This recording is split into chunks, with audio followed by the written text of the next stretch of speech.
I, Dr. Maheshwari, Associate Professor, Media School, Delhi Metropolitan Education, welcome you all to the Vibrant India series, episode 41.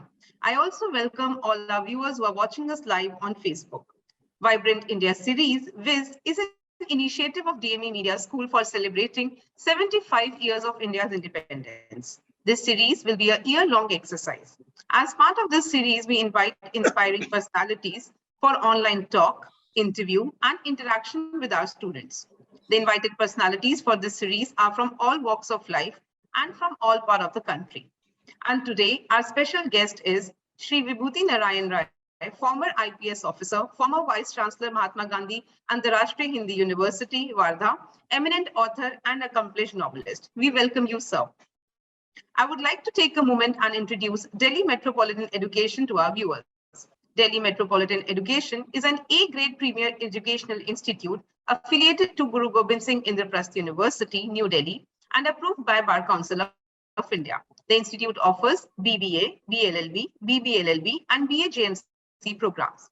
DME believes in imparting world-class education to its students while training them to develop and enhance their skills.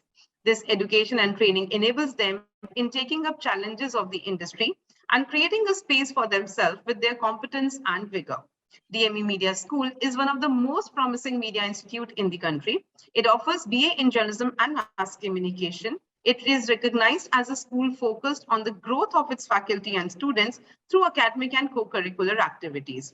Major flagship events and initiatives of the school include BG Varghese Lecture Series, Peer-to-Peer FDP, International Film Festival SIFI, International Conference ICANN, and Ritika Convention of Media Students.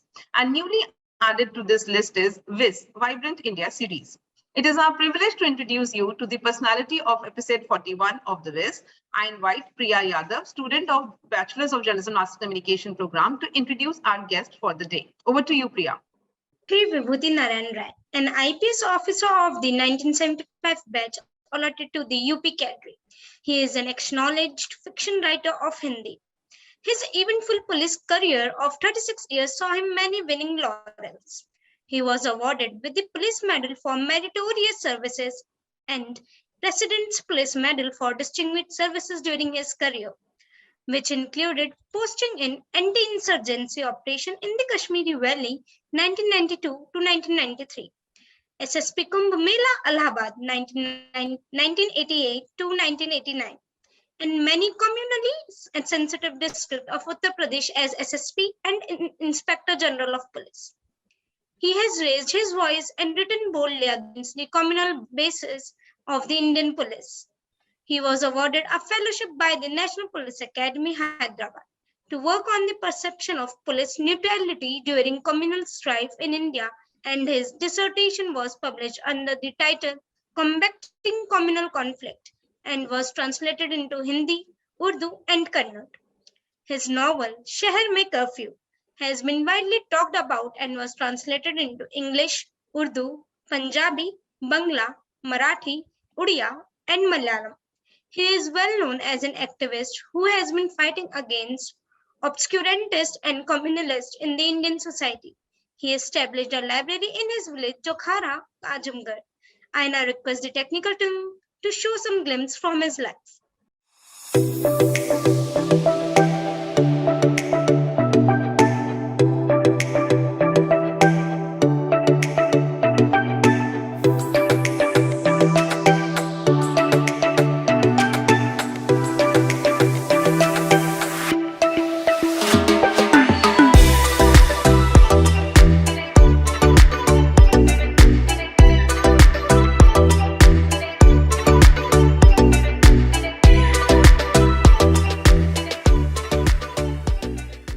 Thank you, sir, for joining us today. It is indeed an honor to host you. I now request Dr. Shushmita Bala, Head DME Media School, to welcome the guest. Over to you, ma'am.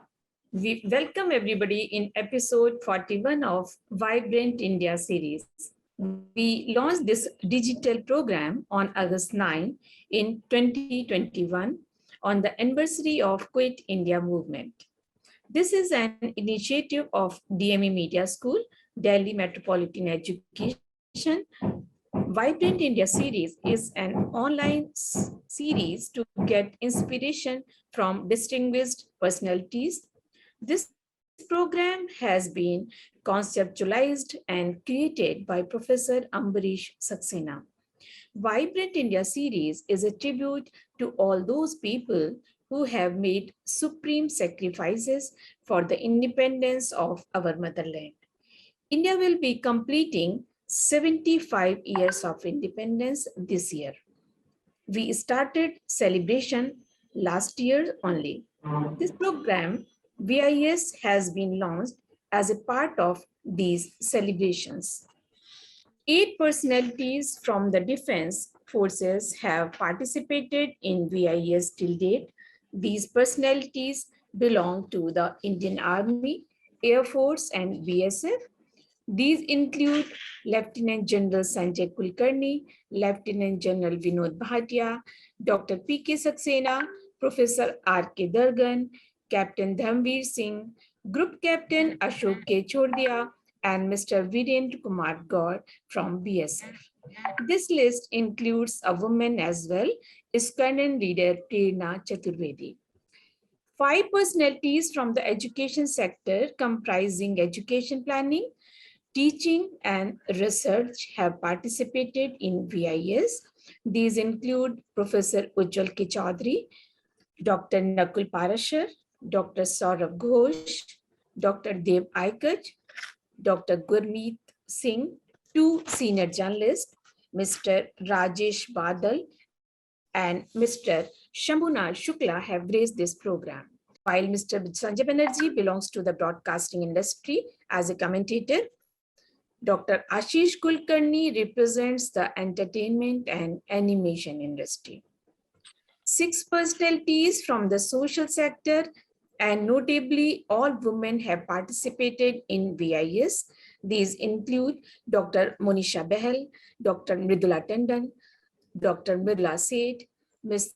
Tripti S. Shingal, Ms. Vibha Lakhera, Ms. Bhavrin Kandhari, and Padma Shri Jitendra Singh Shanti, the founder of Bhagat Singh Sevadal and a Corona warrior.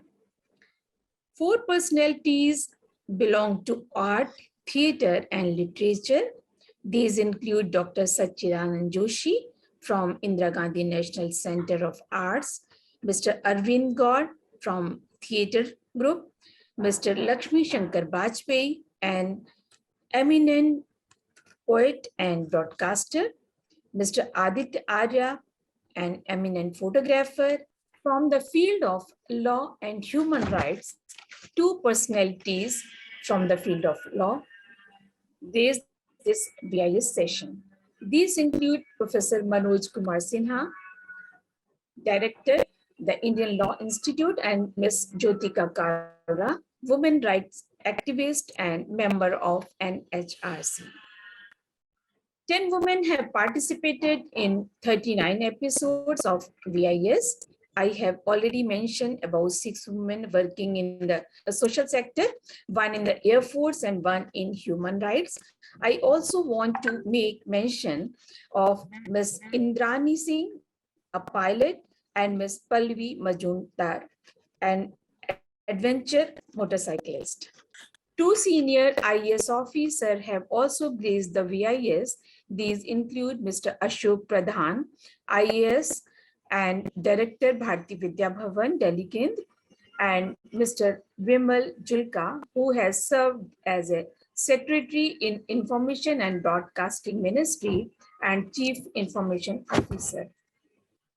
Other than this, Mr. S.P. Rawal, author, Mr. Augustine Valet, communication specialist, UNICEF, Sufi Sayyid Azmal Nizami, custodian of Sufi Dargah Nizamuddin Aulia, and Mr. Balindu Sharma Dadiji, Director, Local Languages and Accessibility in Microsoft, have also participated in VIS. Today, in episode 41, we have with us an inspiring personality, Mr. Vibhuti Narain, who has served the country as an IPS officer, who has also been a Vice Chancellor, and who is also an eminent writer. Welcome, sir. in this Vibrant India series. Thank you. Thank you. Thank you. Thank you, ma'am, for listing out the galaxy of experts we have hosted till now in VIS. Now I request Dr. Amrit Saxena, Dean DME Media School, originator and ideator of VIS, to take the program forward. Over to you, sir. Thank you, Dr. Manasi. So it's a matter of pride for us that today we have Mr. Vibhuti Narain with us, who in a way needs no introduction because I know him since long. I have been a journalist and I have been working in Allahabad and Varanasi mainly most of the time of my career before moving to Delhi. And drifting from actual practice, journalism practice to media teaching.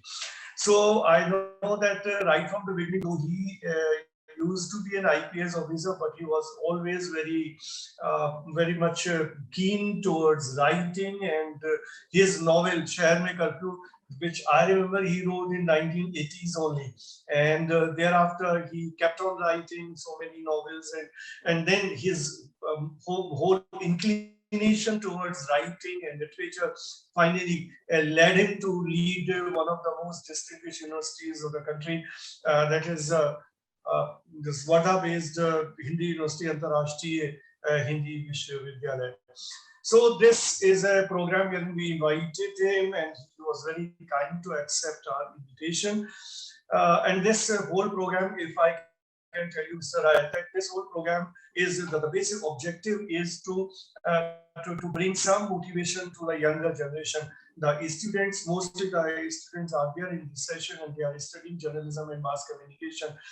So they need a lot of guidance, a lot of motivation from the seniors who have done something good, something substantial in their lives, so that they get certain points of inspiration. And so I will request you in the next episode of this program to narrate your whole life journey as to how you proceeded in your life, what kind of challenges or you faced, what kind of opportunities you got, how you encashed those opportunities, how you confronted the challenges which were there, meaning thereby that something should be there to be taken to the student, that if they meet the similar kind of situations, what should be the really course of action. So I will request you to narrate your experience, to even narrate some anecdotes of your life, because you have been working in so many diverse positions as a police officer also. If I can refer the most important one, which I look at the things which happened, the Hashimpura case that you handled, and the whole approach of yours towards communalism, towards the responsibility of the police, that is something which I believe must be translated to the younger generation. So in the second segment, we will request you to do this job for us, and that will be followed by wherein I will be putting up certain questions based on whatever you would have told us in your session. And finally, the house will be open to the students, wherein they can ask certain questions to you. So without wasting much time, I will request Mr. Rai to please take the session forward from here, and we are all eagerly waiting to listen to you. Thank you, Ambrish. Am I audible? Yes, sir. It is a great pleasure. After so many years, I am seeing you and I had this opportunity to communicate with you. Thank you. I am really thankful to DME Media Institute and your colleagues. You thought me and you invited me. This is really very fascinating to me. Rather, I am overwhelmed. It is very difficult, especially for me, it is very difficult to speak about myself. This is the most difficult task I have ever. Many times people ask me, and I always falter because my life has been very simple. You can say straight, without much turbulence. I was born in a family where I had the opportunity to get educated, and I got interested in literature from my childhood.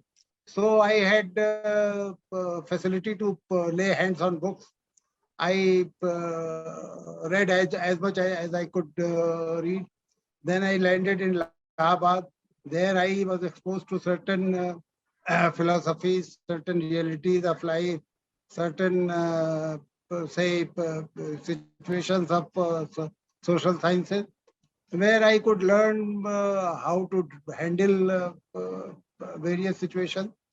And those days, I'm talking about 70s, 1970s, when Allahabad was just like a factory producing civil servants. Maximum civil servants used to come from that university. So I also got into it. So there is nothing which I feel that something very great or very significant or even worth mentioning. Only thing since this is the 75th year of independence, and India as a nation state is entering its 75th say year of its existence, certain things which I may like to speak before your students, because those things are important for a personal, say, life of a person as well as the life of a nation. As you all know, recently there is a controversy which was created because of certain, say, remarks of Rahul Gandhi. And I personally feel that it was very unfair and unfortunate to interpret those remarks in the way these were interpreted. But one thing is very simple, and what Rahul was trying to emphasize, it could have been better articulated, but meaning was very clear that India as a nation state, if you are not shocked, I may like to say, never existed before the Britishers came to this country. India was a nation in the cultural sense, India was a nation in the religious sense, India was a nation in, say, commercial sense. There was a vast land, vast piece of land, is to say, starting from Himalayas, spreading up to Hind Mahasagar or Arabian Sea. And it was a huge mass of land, and people used to travel because of the lack of barriers. People used to travel, people used to do their business, other commercial activities. There was a religious binding also. Though Hindu, in the real sense of the term, has not been a religion like other religions, especially the Abrahamical religions, where there is a book sent by God. There is the Pagambar, the concept of Pagambar. So, Hindu term, you can say it was a very loose, it was rather a way of life. And you can worship anybody, you can worship a tree, you can worship an animal. You may not worship anybody, you may be even there was a tradition of Gnostics also. Charvaks were there, Gautam Buddha was there. So, but you can have a, say, but you may be called Hindu. So that way, India was a nation, as I said, that in the cultural sense of the term, in the religious sense of the term, in the commercial sense of the term, but as a nation state, it came into existence in the real sense of what we understand by a nation state in the modern sense of the term. It came into existence only when the British came here. First the East India Company, then the British Crown. First time we had certain laws, we have certain institutions, we have a currency which was used all through length and breadth. We have laws which were used all through length and breadth of the country. We had institutions like Indian Army, Indian Railways, some central services. Government of India had its own set of bureaucracy. Then British India and the India which was not British in the sense that there were certain rulers, there were certain kings, nawabs, who were ruling that particular territory.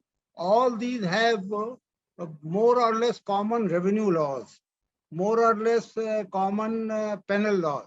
in 1860, that decade is very important.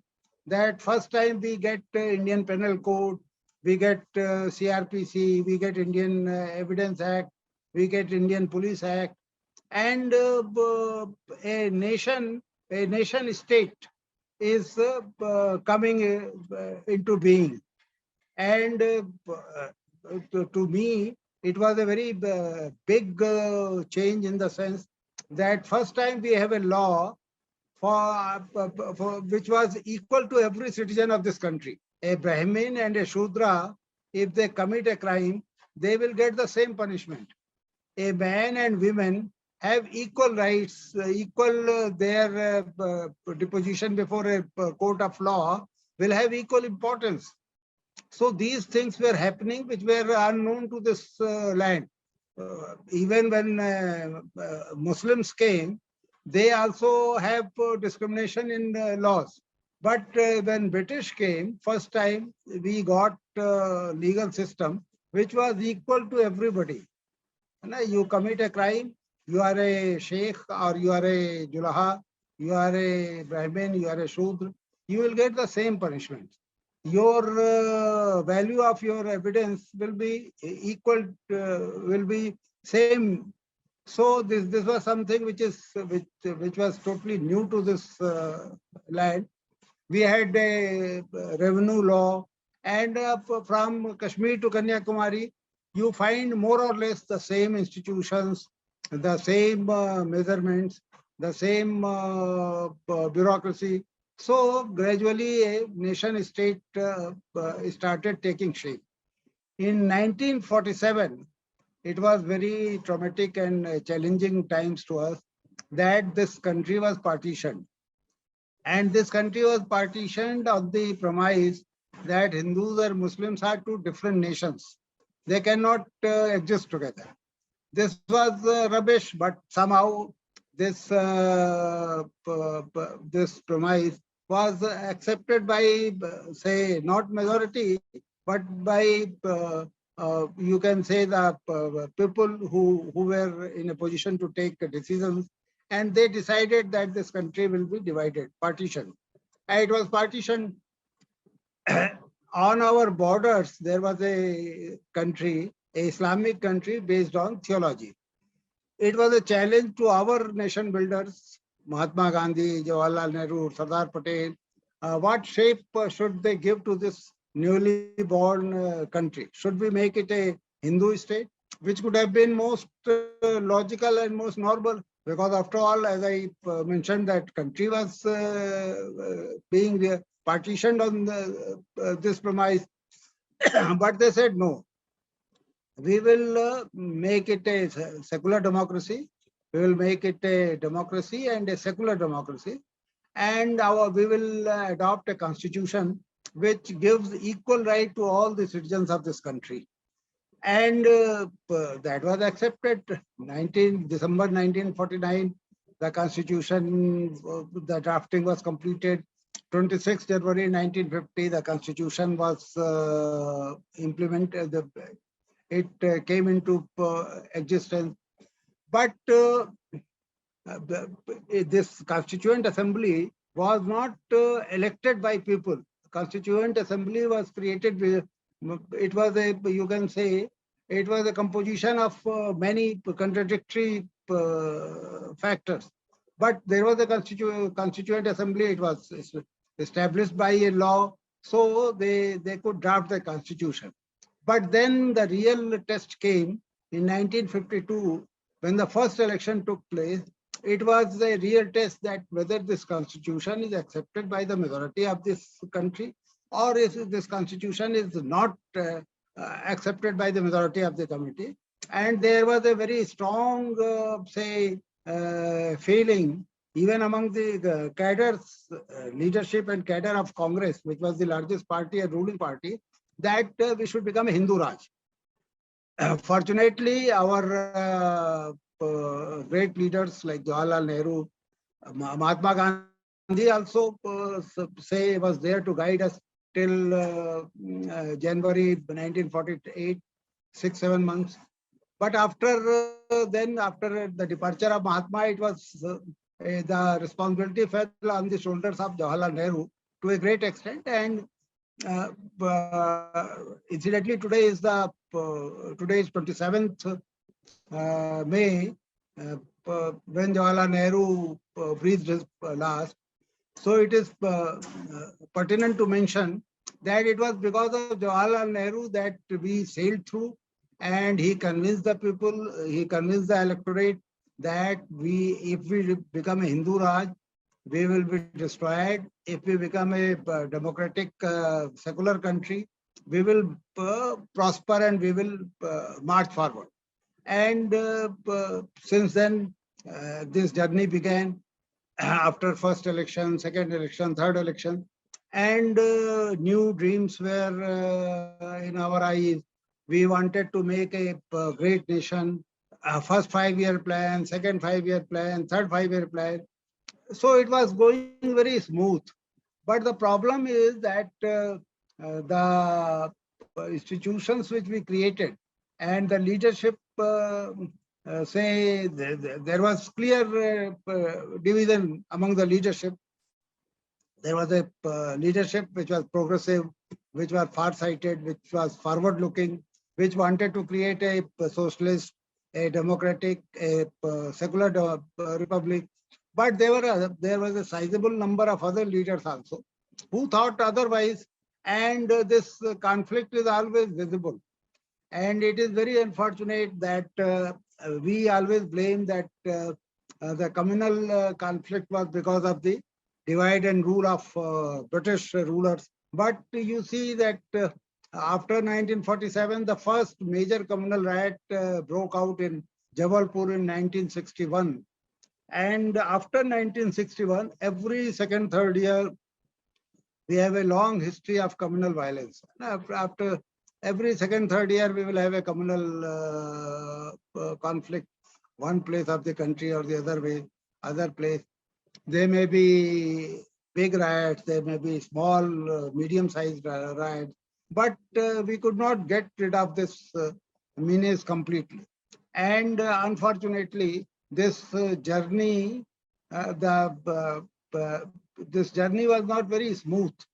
And after 61, you find that 62, we have to fight with China. 65, 71, there were wars with Pakistan. But the most, to me, the biggest challenge was this communal strife, the communal conflict between two larger communities. You see there that these two communities, they are the largest religions on the world. Islam is the second largest, and Hinduism, if you consider it as a religion, in the traditional sense of the term, it is the third largest religion. And unfortunately, we have a very, one thing is, let me tell you, that is, it is for last 1300 years, we were living together. As you all know that the first mosque which was created outside Arab was in India, and that was even during the lifetime of Muhammad. And after the death of Muhammad, 700 something, Muhammad bin Qasim invaded Sindh, and that was our first political encounter with Islam. Since then, we are living together. We have created the best, things of creative, talent, be it music, be it painting, be it literature, be it even cuisine. You go and check your kitchen, you will find that you will not find a single food item or a single utensil kitchenware which is not the blend of these two great religions. So at one hand, we were creating best of the things in the world. On the other hand, we were fighting also. 1300 years, it was not a peaceful coexistence. It was a very strange neighborhood. You will not find such a neighborhood anywhere in the world, where two big neighbors They lived together for generations, but they never dined together. They will not marry with each other. They will have all sort of prejudices in their hearts and in their languages and in their say even in their creativities. You will see those prejudices. So this was a very big, huge challenge before the fathers of our nation. How to make it? How to make India a nation state in the political sense of the term, in the real sense, how to make it. And personally, I feel that my travel, my journey in the life is synonymous with the journey of India after 1947. I was born in 1950. So almost it is parallel. So I could see all these challenges all through my childhood. I was a student, since I was interested in society, so I could feel these conflicts between these two religious groups. Then when I joined police, it was only it was to say it was not my choice. It was only coincidence that I joined IPS. I could have joined any other service, but in IPS I could find better opportunity to see the relationship between minorities and the Indian state. And unfortunately, I found that the Indian state was not just. Indian state was unjust in many senses of the term. Though this is an area where I have got some academic interest. I have been reading and writing on these topics. I can say one thing that almost two things are very clear. Majority is always arrogant, be it in India, be it Ethiopia, be it Philippines, be it United States.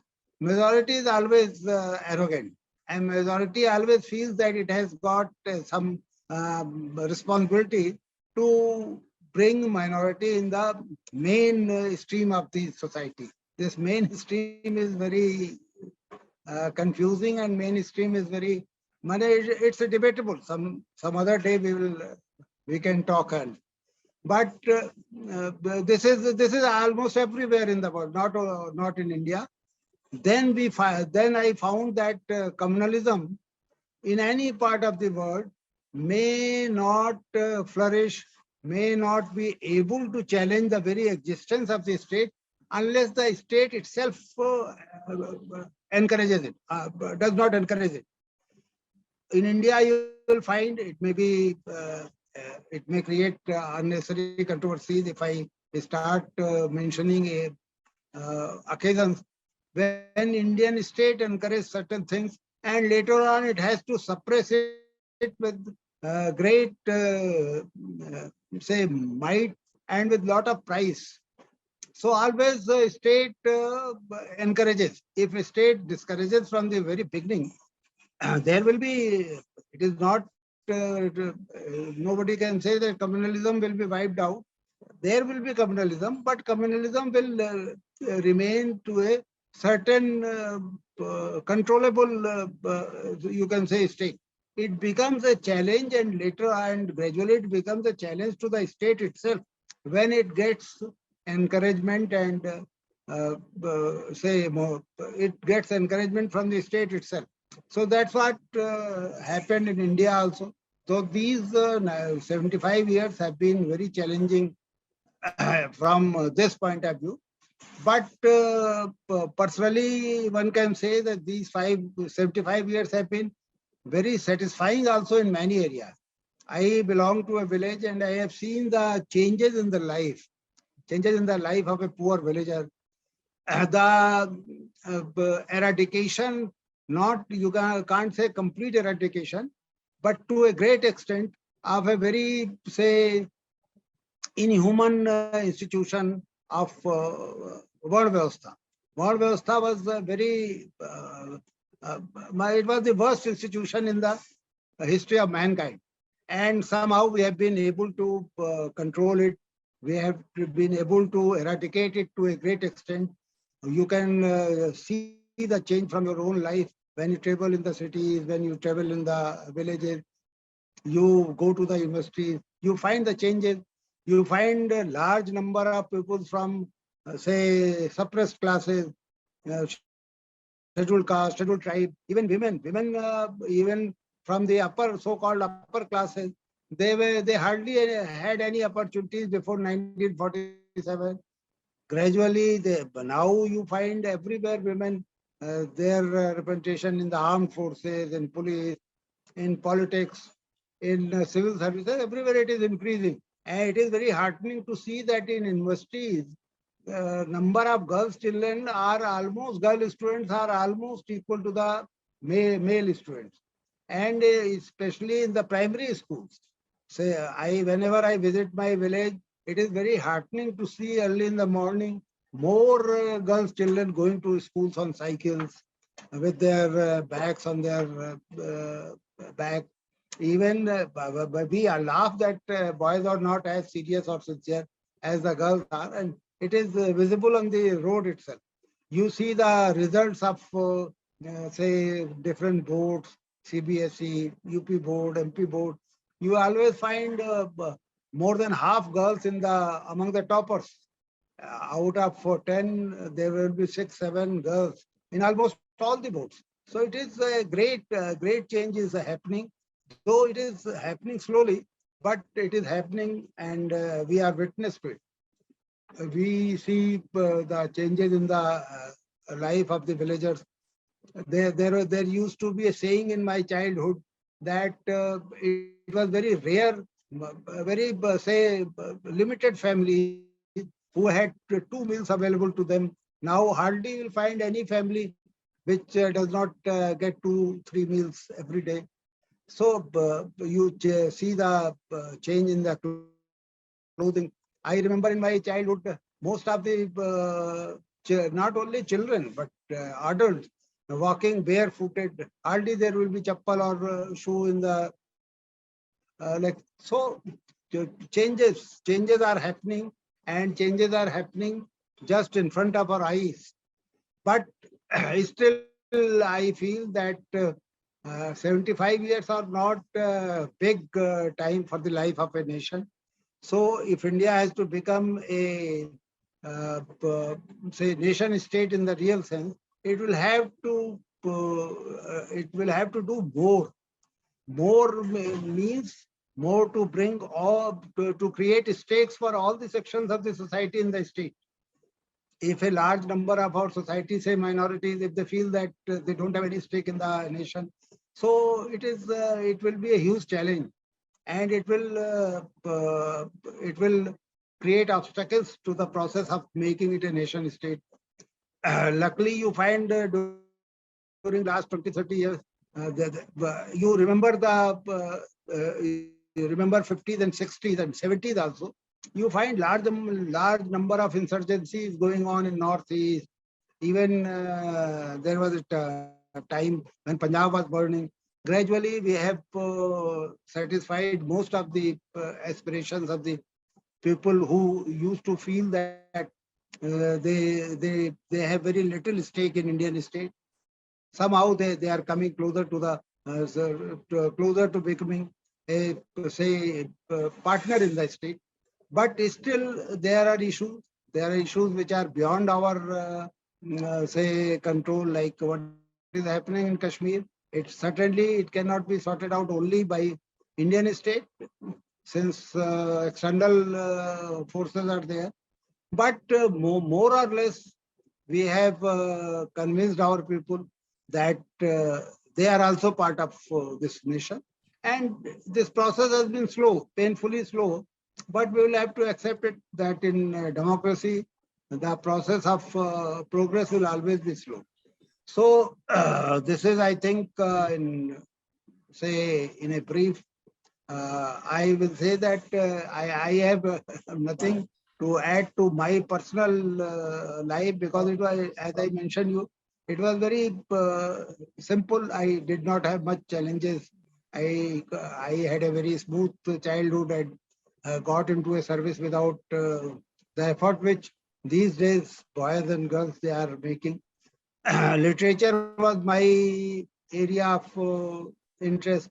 So literature is, I think, it transgresses the age or area or say other stages of life. You always enjoy life, so I am also enjoying life, reading and writing. This is in nutshell I can say. Thank you, Mr. Rai. But then we all know, I mean, you are very modest in not telling your contribution or avoiding that, but we know the contribution that you have made.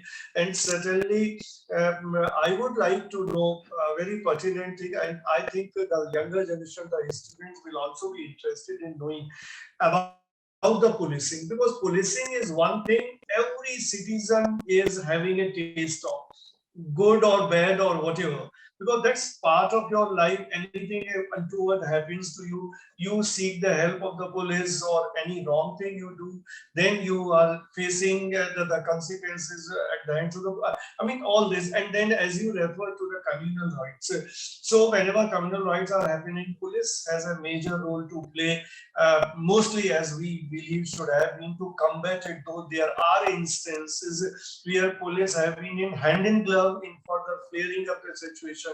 You yourself have experienced all that as a police officer.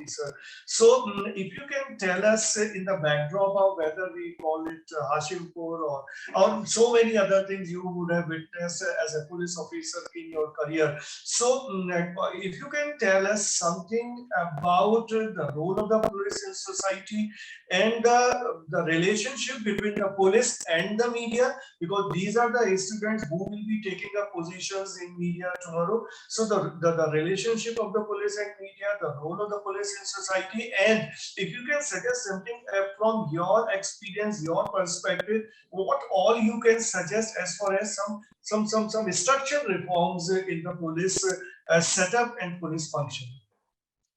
Okay, it is a police and policing is a very vast area, but let me go very briefly. First thing we must remember that police as a modern institution was created by our British masters. British created police in about 60 countries, but they created different police in each country. They created particular police in India, which is different from police in Australia, which is again different from police in Sri Lanka. Nigeria has a different police. So why did they create different police in different countries? The police which we see today is creation of certain laws of 1860, decade of 1860. First time this Indian Penal Code came into existence, CRPC, Evidence Act, Police Act, minor laws. These were enacted in that decade. And a modern institution came. The ranks were common, the uniform was common, their training was almost similar. Some minor regional differences live apart. More or less, these were common. Why did they create this police, which exists even today? They had a very famous model, Bobby. London Police Constable is known as Bobby. Bobby is people's friendly. Bobby, you can imagine from only one example, the people-friendly face of Bobby, that if a child is going to the school, if it cycle punctures, he will hand it over to the Bobby. He will give cycle to the Bobby, go to his school, and when he comes back, his cycle will be fit enough, and he will take the cycle and go to. A child, when he goes out, the teaching is, the counseling of mother is that if you are in any trouble, you must approach the police. In India, the situation is totally different.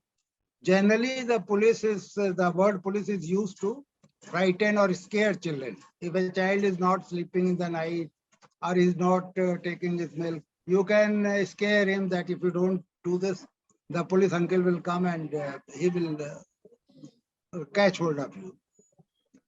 Why did they create such police? Personally, I feel that there is a saying that you get a king which you deserve. I personally feel that this saying should be modified. You get a police which you deserve. We had as I mentioned earlier, we had a caste system, Varna Vyavastha. It was the most cruel, most inhuman, most brutal institution in the history of the human kind.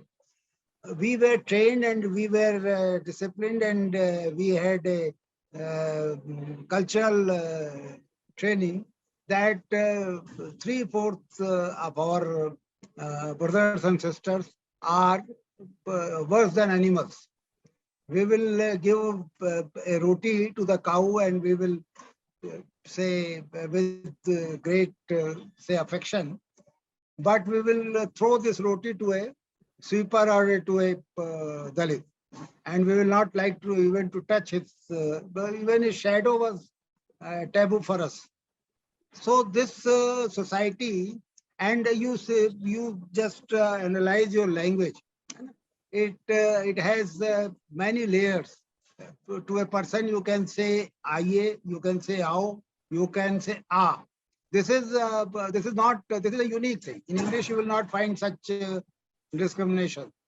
So these discriminations meant that a police, an institution, police as an institution, is not supposed to treat citizens equally and respectfully.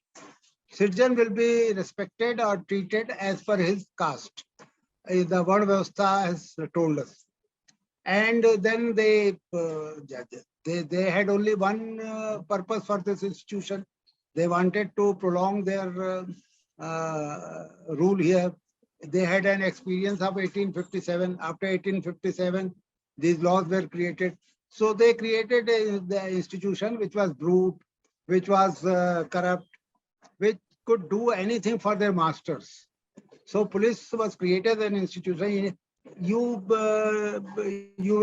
is a very interesting fact which you can scan in history books, that after 1857 till 1947, the presence of white policemen, white military men, white civil servants, all white people you count together, they were never more than 4-5% of the population of this country, and they were ruling. They were ruling with the help of these policemen, which this institution which they have created.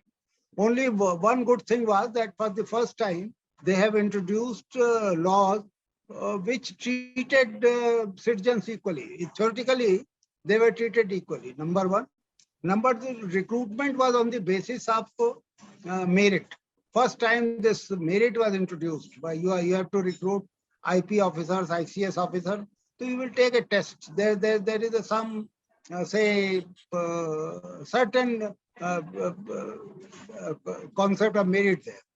Even when you are going to recruit constable, you may not because initially there was not educational qualification prescribed for them, but physical standards were. So merit was introduced. It may be debatable that many times merit was compromised, but at least this concept of merit was there. So they created this police, and this police from 1860 to 1947, that's roughly about 90 years. It served well. It helped them rule this country. But in 1947, when we became independent, why did we not change the the character of this police? Most of our chief ministers, most of the important ministers were those who have suffered at the hand of this police. Most of them have participated in freedom struggle, and they were the sufferers. But why did they not change? Because personally, I feel that our new masters, they also loved this police. A chief minister, for a chief minister, who is the most efficient sub-inspector, station officer or superintendent police. A superintendent police or a station officer who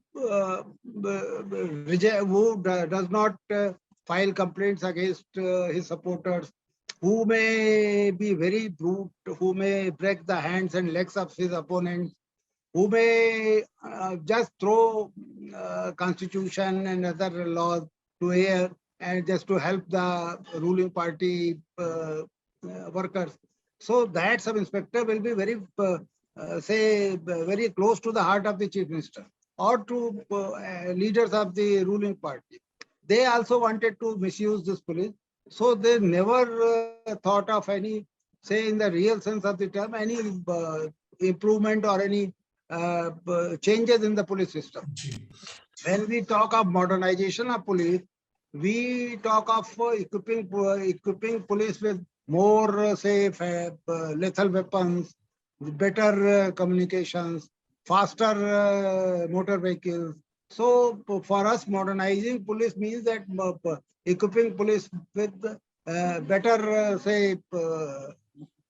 transport or weapons, or we never think of changing the mindset of the policeman.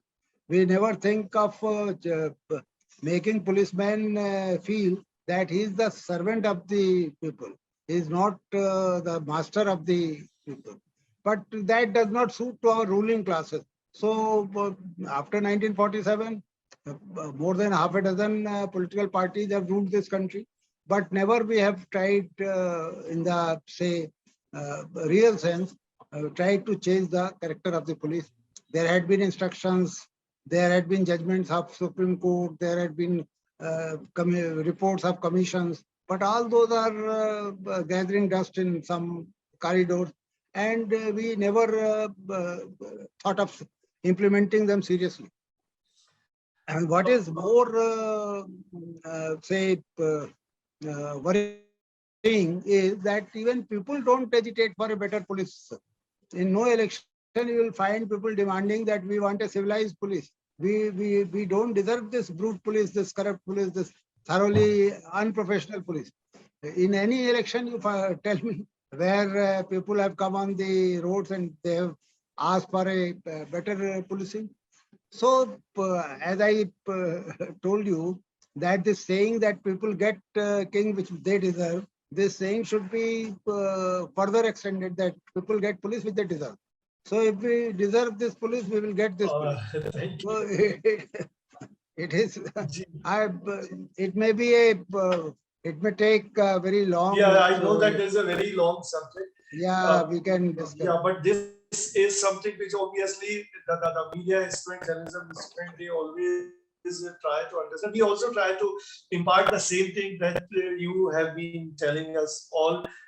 So this is a very long debate. Some other time when the things are more comfortable, I will invite you to the institute to touch upon this topic only. No, that will be very nice. Yeah. So, one thing. Let me add, because you talked about Hashim Purad. A brute police, a corrupt police, or a police which does not respect the laws of the land is always bad for the minorities, bad for the people who are on the marginalized sections. For women, they may be very brute. Yeah. I mean, if Mr. Rai, as you said for women, just now, I mean, I think day before yesterday, a big incident happened in Western UP, जहाँ पे वो तीन महिलाओं को जाके torture किया, and all three women consumed poison and they committed suicide. Yes. So if you want to have a brute police, you will have to be.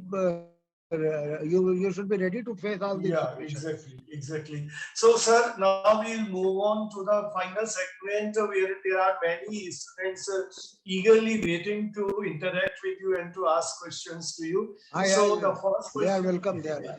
Yeah. First question, Gungun Tyagi, I will ask you to ask the question. Good evening, sir. Gungun Tyagi this side. I'm a first year student. So my question to you is, sir, so you've worked as a police officer, you've written books, and you've also been teaching. So according to you, in which profession were you able to make a bigger difference in society? All professions are equally important. A policeman can make lot of difference in the society. So teaching is also a very noble profession. A teacher can make lot of changes in the society. Unfortunately, neither policemen are very sincere to their profession, nor let me add that teachers are also. So this you cannot compare which profession is more useful or more it has more influence on the society. This you cannot compare. So moving on to the next question, Shivani Singh, ask your question. So my question to you is, you have worked in the area of communal bias, but still we find people dividing us in the basis of community and religion. So what is your message to all such people? But they are doing great disservice to this nation. As I mentioned initially, that this is a 75 years old journey, and its journey is not very smooth because of these people. They are dividing us on the lines of religion, on the lines of caste. They are trying to take us back. Rather, we should try to move forward. We should try to make it a progressive, forward-looking society. We are trying to. History is a very difficult situation. History can take you to great heights, but history can drown you also in the sea. So history is a double-edged weapon, and somehow these people who are trying to use religion and caste to divide us, they are misusing history. Akrish, go ahead, ask your question. Hi, sir. This is Akrish Goel this side. So, sir, my question is, कि media and people both used to glorify encounters a lot, and we have seen it many times nowadays. So, what is your take on it? This is the worst situation. This is a very unfortunate situation. Any society cannot and should not encourage extrajudicial killings, extrajudicial tortures, extra legal methods taken by police. Unfortunately, our society supports it. You see only two examples. There was an encounter in Kanpur where this Vikas Dubey or whatever his name, he was killed in the most brutal and most, say, inhuman manner, totally illegal, totally violating all laws and constitutional provisions. And people supported it. In Hyderabad, a doctor was murdered. His murderer were caught. They were in the jail, and police took them out from jail and killed them in the cold-blooded fashion. And people supported it. This is most unfortunate. I think if we want to have a civilized and a say law-abiding police, we will have to stand and say, though, we don't support it. Okay, sir. So, though our time is almost to finish, but before we end, I will request मैं आपसे अनुरोध करूंगा खास तौर से जो आपके व्यक्तित्व का एक बहुत ही महत्वपूर्ण पक्ष है वो है आपका लेखन. उसके बारे में बहुत ही कम बात हुई. तो आपने जो भी साहित्य सृजन किया, जो भी आपने उपन्यास लिखे, निश्चित रूप से वो आपकी जो विचारधारा है समाज को लेकर, जो आपने इतनी जैसे बताई, हम जानते भी हैं, जो आप समानता की बात करते हैं, एक जाति न हो ऐसे समाज की बात करते हैं, एक समानता पर आधारित एक व्यवस्था की बात करते हैं, तो वो कहीं ना कहीं आपके लेखन में भी परिलक्षित होता है. तो अगर आप बहुत ही संक्षेप में हमें कुछ बता सकें अपने लेखन के बारे में, खासतौर से ऐसी चीजों के बारे में जिससे कि यंग जनरेशन वो उससे रिलेट कर पाए. देखिए, ये थोड़ा दुर्भाग्यपूर्ण है कि जो पत्रकारिता में जो बच्चे आ रहे हैं या जो पत्रकारिता में पिछले 30-40 साल से जुड़े हुए हैं, उनमें से बहुत सारे लोगों ने साहित्य से अपना संबंध खत्म कर दिया. एक दौर था जब हिंदी के ज्यादातर बड़े लेखक किसी न किसी अखबार या मैगजीन से जुड़े होते थे. अब आप धीरे धीरे पाएंगे कि बहुत कम पढ़ते लिखते हैं. पढ़ते लिखने का मतलब जो रचनात्मक लेखन, जिसे कहानी, कविता, उपन्यास ये करते हैं, तो ये कम है. मेरा अपना मानना था, मैं एक ऐसी नौकरी में आया था जिसमें जानवर बनने के मौके बहुत थे. आपको पता भी नहीं चलता और आप धीरे धीरे जानवर हो जाते. उस समय साहित्य ने मुझे बचाया. मनुष्य बने रहने में साहित्य ने मदद की, तो साहित्य हमेशा आपकी मदद करेगा। आप पत्रकारिता में हैं, ये तो सही है। पत्रकारिता और साहित्य का क्या औजार तो एक ही है, दोनों भाषा का इस्तेमाल करते हैं। भाषा दोनों के लिए थोड़ा कई बार अलग अर्थ लेती है। मतलब एक 100 बच्चे भी अगर कहीं गिर जाएं, खड्ड में मर जाएं, तो पत्रकारिता में सिर्फ एक दुर्घटना होगी। साहित्य के लिए अगर एक बच्चे को चोट भी लग जाए तो एक बहुत बड़े एक जिसे आप कह सकते हैं कि जैसे प्रलय जैसी स्थिति उसको लगती है। तो आप अपनी संवेदना बचाए रख सकें और भाषा का ज्यादा रचनात्मक और मानवीय इस्तेमाल कर सकें, मुझे लगता है कि आपको पढ़ते रहना चाहिए। पढ़ने के लिए बहुत सारी चीजें हैं। जाहिर है कि आपको तो अपनी इतनी चीजें, आप राजनीति पे रिपोर्टिंग करेंगे, खेल पे करेंगे, वहां तो पढ़ने के लिए पूरी दुनिया पड़ी है। लेकिन उसके साथ साथ कुछ रचनात्मक लेखन जो है ना, जो कहानी, कविता, उपन्यास, नाटक, इनमें भी अगर आपकी दिलचस्पी रहेगी तो आपको फायदा करेगी। जी, सो थैंक यू मिस्टर राय। आपने जो सबसे खास बात की, चाहे आपने राजनीति की बात की, पुलिसिंग की बात की या साहित्य की बात की, जो सबका मूल है वो ये है कि हमारे पास कुछ ऐसा वैल्यू सिस्टम होना चाहिए, कुछ ऐसी व्यवस्था होनी चाहिए, चाहे जैसे कानून की पालन करने की बात है, संविधान का सम्मान करने की बात है, संविधान के अनुसार आचरण करने की बात है, संवेदना की बात है। जितनी आपने बातें कही वो कहीं ना कहीं जीवन से सीधे जुड़ती हैं, और खास तौर पे उन सारे लोगों के लिए जो मीडिया में संभावनाएं तलाश रहे हैं और या मीडिया की पढ़ाई कर रहे हैं। तो एक ऐसे प्रोफेशन में सारे लोग जाएंगे जहां पर एक बहुत बड़ा सामाजिक उत्तरदायित्व है। और जैसे आपने हिस्ट्री की बात की तो मुझे बड़ी अपीलिंग लगी कि हिस्ट्री में तो दुधारी चीजें हैं। अगर हम हिस्ट्री से सबक लें तो हम अपने भविष्य को बेहतर, वर्तमान और भविष्य को बेहतर बना सकते हैं। भूतकाल में जो गलतियां हुई हैं उनको आज हम सुधार सकते हैं और देश को आगे ले जा सकते हैं। और अगर दूसरी तरफ हम अगर हिस्ट्री के में वो लड़ने के बहाने ही ढूंढते रहे तो हम अगले 100 साल, 200 साल, 300 साल और लड़ते रह सकते हैं, और हम 300 साल में आगे आने की बजाय 300 साल पीछे भी जा सकते हैं। तो ये सारी चीजें आज के जो युवा वर्ग है उसको हमें समझाना बहुत जरूरी है।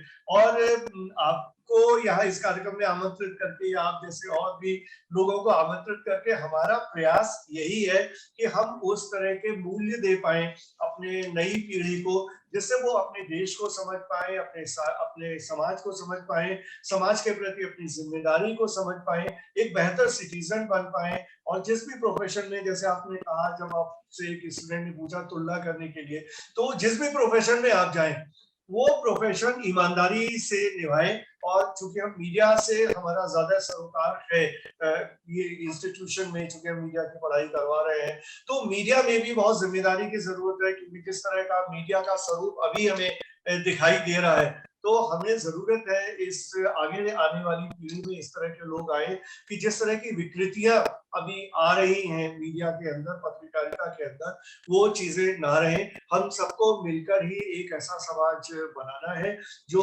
समता पर आधारित हो, जो न्याय पे आधारित हो, जो कानून पे आधारित हो, जो संवेदना पे आधारित हो, और जिसमें सबके हित सुरक्षित रहें। तो ये एक बहुत बड़ी सीख हमें आपके इस सेशन से मिली। और मुझे लगता है जितने भी विद्यार्थी हैं इस सेशन में, जितने भी मीडिया के शिक्षक हैं इस सेशन में, सभी को जो भी आपने बताया उससे प्रेरणा मिली होगी। बहुत सारी चीजें हम जानते हैं, but then there is always a need of reinforcement. तो बहुत सारी चीजें जो हम पहले से जानते भी थे वो आपके कहने से और रीइंफोर्स हुई है, और हम सबको लगता है कि हम उन चीजों के बारे में और गंभीरता से और अच्छी तरह से सोचेंगे, जिससे कि हम जो भी हमारा उत्तरदायित्व है उसको हम ठीक से निभा पाए। इन शब्दों के साथ ही हम इस कार्यक्रम को समाप्त करते हैं। आपका बहुत बहुत आभार कि आपने इतना समय दिया और इस कार्यक्रम में आए और हमें इतनी अच्छी बातें बताई। धन्यवाद। धन्यवाद।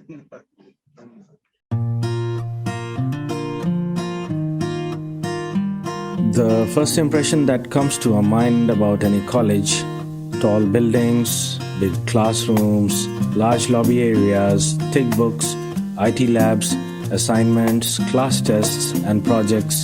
Nothing besides that. Every hour, minute, second spent here help us carving and shaping our persona, cultivating innovative mindsets for the challenging world. Learning is a lifelong process. Sharing knowledge, inculcating values of life, spark the innovative horizons of mind. Fun and frolic is the nature of every nook and corner here. A daily dose of thrill we are sure to get here.